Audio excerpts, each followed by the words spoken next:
মানুষের শরীরের যে সমস্ত অবাঞ্ছিত পশম বা লোম আছে, যেগুলো ছাঁটার, যেগুলো কাটার, পরিষ্কার করার নির্দেশ আসছে, সেটা বগলের নিচের পশম হোক, নাভির নিচের পশম হোক, এগুলোকে পরিষ্কার করার জন্য আজকাল হেয়ার রিমুভাল পাওয়া যায়, এক ধরনের আপনার ক্রিম পাওয়া যায়। এই ক্রিমটা মাখায় দিয়ে এরপরে কিছু দিয়ে টান দিলে এগুলো পড়ে যায়। এখন এই হেয়ার রিমুভাল ইউজ করে এটাকে পরিষ্কার করা জায়েজ আছে, নাকি এখানে ব্লেড ইউজ করতে হবে, কেচি ইত্যাদি ইউজ করতে হবে? উত্তর হলো হেয়ার রিমুভাল ইউজ করা যাবে, কোনো অসুবিধা নাই। আমাকে এই পশমগুলো পরিষ্কার করতে হবে, কিভাবে করব সেটা আমার ব্যাপার। শরীয়ত আমাকে এক্ষেত্রে কোনো পদ্ধতি বলে দেয় না যে তোমাকে ব্লেড ইউজ করতে হবে। অথবা আপনি ব্লেড ইউজ করেন, অথবা মেশিন ইউজ করেন, অথবা হেয়ার রিমুভাল ইউজ করেন, যেভাবে আপনার সম্ভব বা যেভাবে আপনার ইচ্ছা সেভাবে আপনি ইউজ করতে পারেন। যদি আপনার স্বাস্থ্যের জন্য ক্ষতিকর না হয় তাহলে এটা ইউজ করাতে শরীয়তের দিক থেকে কোনো কি নাই, অসুবিধা নাই।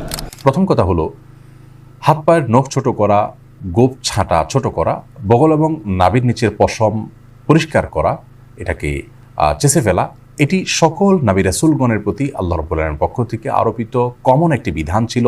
সকল নবী রাসূলগণের কমন একটি সুন্নাহ ছিল, যে সুন্নাহ সকল নবী রাসূলদের জন্য প্রযোজ্য ছিল। একজন ইমানদারের জন্য সেটি অবশ্যই অনেক বেশি গুরুত্বপূর্ণ। আনাস ইবনে মালিক রাদিয়াল্লাহু তাআলা আনহু একটি হাদিস বর্ণনা করেছেন, যেটি সহিহ মুসলিমে বর্ণিত হয়েছে, সুনান নাসাঈ এবং মুসনাদ আহমদ সহ বিভিন্ন হাদিস কিতাবে বর্ণিত হয়েছে। সেখানে তিনি বলেছেন যে রাসূল আকরাম সাল্লাল্লাহু আলাইহি ওয়াসাল্লাম আমাদেরকে এই কাজগুলো করবার জন্য, অর্থাৎ হাত পায়ের নখ ছোট করা, গোপ ছোট করা, বগল এবং নাভির নিচের পশম পরিষ্কার করা, চাঁচা, এই কাজের জন্য তিনি আমাদেরকে সময়সীমা নির্ধারণ করে দিয়েছেন 40 দিন। অর্থাৎ 40 দিন পর্যন্ত কেউ যদি বিলম্ব করেন তাহলে সেটি জায়েজ আছে, যদিও এত বেশি বিলম্ব না করে প্রতি সপ্তাহে একবার পরিচ্ছন্ন করতে পারে সেটি উত্তম ভালো কাজ। যত বেশি পরিষ্কার রাখা যায় এগুলো ততই ভালো। কিন্তু যদি কেউ বিলম্ব করতে চান তাহলে সেক্ষেত্রে তিনি এগুলো না চেষে না কেটে সর্বোচ্চ 40 দিন পর্যন্ত থাকতে পারবেন। 40 দিনের পর যদি তিনি না কেটে থাকেন তাহলে সেটি তার জন্য গুনাহের কারণ হবে। সে কারণে তিনি আল্লাহর কাছে পাপী হিসাবে বিবেচিত হবেন। কিন্তু এর কারণে তার সালাত হবে না, তার নামাজ কবুল হবে না, এরকম কোনো কথা হাদিসের কোথাও বলা হয়নি। সালাত বা নামাজ বিশুদ্ধ হওয়ার সম্পর্ক হলো সালাতের যে শর্ত আছে সেই শর্তগুলো তিনি সঠিকভাবে আদায় করেছেন কিনা এর উপর নির্ভর করে।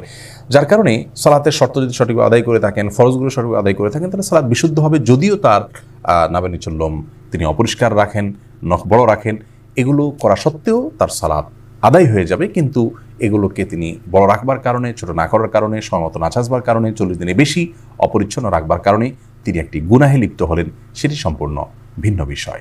আল্লাহর বলে আমাদের সকলকে সব ক্ষেত্রেই রাসূল আকরাম সাল্লাল্লাহু আলাইহি ওয়াসাল্লামের সমস্ত দিক নির্দেশনাগুলোকে মেনে চলার তৌফিক দান করুন। আমাদের সমাজে অনেক মানুষকে দেখা যায় যারা শখ করে হাতের আঙ্গুলের নখ বেশ বড় করে লম্বা লম্বা করে রাখেন।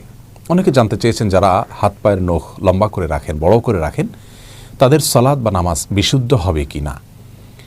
এ প্রসঙ্গে সর্বপ্রথম যে কথাটি বলতে চাই তা হলো রাসূল করিম সাল্লাল্লাহু আলাইহি ওয়াসাল্লামের হাদিস থেকে আমরা জানতে পারি যে সুনানুল ফিতরা বা মানুষের অভ্যাসগত সুন্নাহ তথা আল্লাহ রাব্বুল আলামিনের পক্ষ থেকে সমস্ত নবী রাসূলদের প্রতি প্রেরিত কমন নির্দেশ এবং সুন্নাহসমূহের মধ্যে থেকে একটি হলো হাত পায়ের নখ ছোট করে রাখা। এজন্য সাধারণ অবস্থায় কোনো মুসলিমের জন্য হাত পায়ের নখ এগুলোকে লম্বা করে রাখা জায়েজ নয়, মাকরুহ। এবং 40 দিনের বেশি যদি কেউ হাত পায়ের নখ না কেটে থাকেন তাহলে সেটি মাকরুহে তাহরিমি বা কঠোর পর্যায়ের মাকরুহ হয়। অনেক ইমামগণের মতে সেটি হারাম পর্যায়ে চলে যায়। এ বিষয়ে সবচেয়ে স্পষ্ট প্রমাণ হলো সুনান আবু দাউদ এবং মুসনাদ আহমদে বর্ণিত হাদিস, যেটি সহিহ মুসলিমে বর্ণিত হয়েছে ভিন্ন ভাষায়। একজন সাহাবী বর্ণনা করেছেন যে রাসূল করিম সাল্লাল্লাহু আলাইহি সাল্লাম তাদের জন্য হাত পায়ের নখ এবং মোচ ছোট করা এবং নাভি এবং বগলের নিচের পশম চাঁচার ব্যাপারে সর্বোচ্চ সময়সীমা নির্ধারণ করেছেন 40 দিনকে। অর্থাৎ 40 দিনের পরে যেন এগুলো না থাকে বরং অবশ্যই 40 দিনের মধ্যে যেন এগুলো কাটা হয়। এছাড়া তাবরানী এবং বাইহাকি বর্ণিত একটি হাদিস দ্বারা আমরা জানতে পারি যে একজন ব্যক্তি নবী সাল্লাল্লাহু আলাইহি ওয়াসাল্লামের কাছে এসে আসমানের সংবাদ সম্পর্কে জানতে চাইলেন, অর্থাৎ ওহী সম্পর্কে হয়তো তিনি জানতে চাইলেন। তখন নবী আলাইহিস সালাম বললেন যে তোমাদের মধ্যে একজন লোক সে আসমানের সংবাদ জানতে চায়, অথচ তার নখগুলো হলো পাখির নখের মতো, যে নখের ভেতরে ময়লা থাকতে পারে, কোনো নাপাক ঢুকে থাকতে পারে।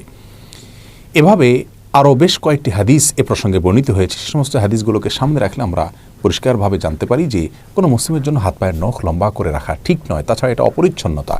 এ নখের চিপা এবং নখের তলায় ময়লা আবর্জনা থাকবে, যেটা আমাদের নিয়ন্ত্রণের বাইরে। তবে এর কারণে সালাত বিশুদ্ধ হবে না এমন কোনো কথা নেই।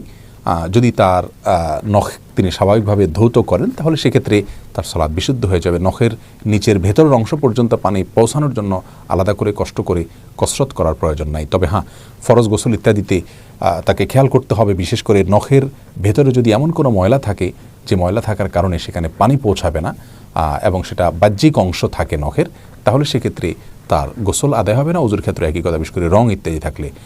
নেল পালিশ অনেকে ব্যবহার করেন, নেল পালিশ যদি ব্যবহার করেন তাহলে সেক্ষেত্রে যেহেতু আলাদা একটা আবরণ তৈরি হয়, ওজু এবং গোসলের পানি সেখানে পৌঁছায় না, যার কারণে সেটি জায়েজ নয়। যদি কেউ নেল পালিশ ব্যবহার করেন বিশেষ করে মেয়েরা মাসিক অবস্থাতে, তাহলে সেক্ষেত্রে ওই কয়দিন তিনি ব্যবহার করতে পারেন, কিন্তু যখনই তার সলাতের বিধান চলে আসবে তখনই সলাতের জন্য অর্থাৎ পবিত্রতার স্বার্থেই তাকে অবশ্যই নেল পালিশ রিমুভ করতে হবে।